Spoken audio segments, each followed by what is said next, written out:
북미 대화의 실마리가 보이지 않는 상황에서 김괴관 북한 외무성 고문이 담화를 발표했습니다. 강경한 입장을 밝히면서도 여지를 남기는 김괴관식 화법이 또 등장했는데요. 오늘의 한반도 키워드, 북한 김괴관 외무성의 고문입니다. 김 고문은 제재 완화와 핵시설을 바꾸는 협상은 없을 것이라고 못 박았습니다. 미국이 속아지난 시기처럼 시간을 버리는 일은 절대로 없을 것이라며 북미 대화 재개에도 부정적인 입장을 보였는데요. 김 고문의 담화가 나오기 하루 전 트럼프 미국 대통령이 김정은 위원장에게 생일 축하 메시지를 보낸 사실이 알려졌습니다. 같은 날 로버트 오브라이언 미 백악관 국가안보보좌관은 북한에 접촉해 협상할 뜻을 전한다고 언론에 밝혔는데요. 미국이 손을 내밀었지만 북한이 담화를 통해 거절한 겁니다. 그러면서도 김 고문은 대화의 문을 완전히 닫지는 않았는데요. 미국이 준비가 안 돼 있다고 깎아내리면서도 자신들의 요구를 수용하면 다시 대화가 성립할 수 있다는 뜻을 내비쳤고 친분으로 대화에 복귀하지는 않는다고 강조하면서도 김 위원장과 트럼프 대통령의 친분이 나쁘지 않은 건 사실이라고 덧붙인 겁니다. 올해 77살인 김 고문은 대미 외교의 산증인이라고 불릴 만큼 오랫동안 미국을 상대하며 북한의 핵 협상을 주도해왔는데요.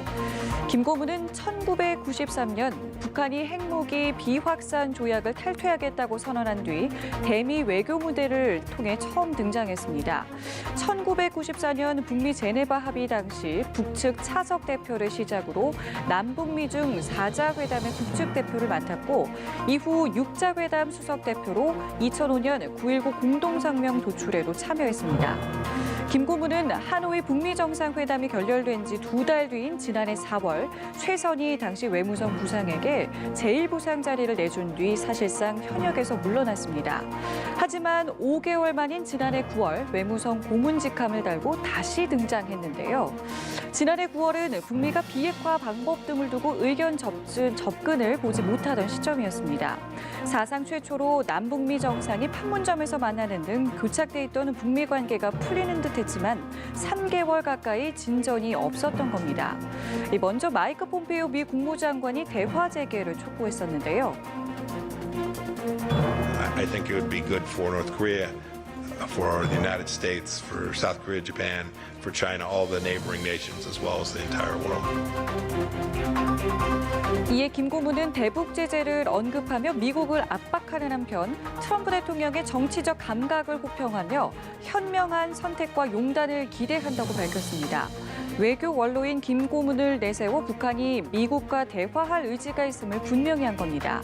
이후 스웨덴에서 북미 실무 협상이 재개됐지만 협상은 또다시 결렬됐는데요. 협상이 아무런 결과물도 도출해내지 못하고 결렬된 것은 전적으로 미국이 구태의연한 입장과 태도를 버리지 못한 데 있습니다. 김 고문은 잇따라 담화를 내고 미국의 변화를 촉구했습니다. 의지가 있으면 길은 열리기 마련이라고 압박하는가 하면 트럼프 대통령을 향해 치적으로 자부하는 성과들에 대한 보상을 받겠다며 날을 세우기도 했습니다. 그러면서도 김 고문은 김 위원장과 트럼프 대통령의 친분을 들며 두 정상이 각별하다고 강조해왔는데요. 트럼프 대통령이 아닌 정책 실무자에게 책임을 돌리는 등 간접적으로 유화 제스처를 취한 겁니다. 이를 두고 공식적으로 할 수 없는 북한 정부의 속 이야기를 외교 원로인 김 고문이 대신하며 미국에 여지를 주고 있다는 분석이 나오고 있습니다. 대미 협상통인 김 고문이 고비 때마다 대미 공세 수위를 조절하고 있다는 겁니다. 충격적인 실제 행동을 예고한 가운데 3주 가까이 숨고르기를 하고 있는 북한이 앞으로 어떤 목소리를 낼지 주목되고 있습니다. 한반도 키워드, 오늘은 북한 김괴관 외무성 고문이었습니다.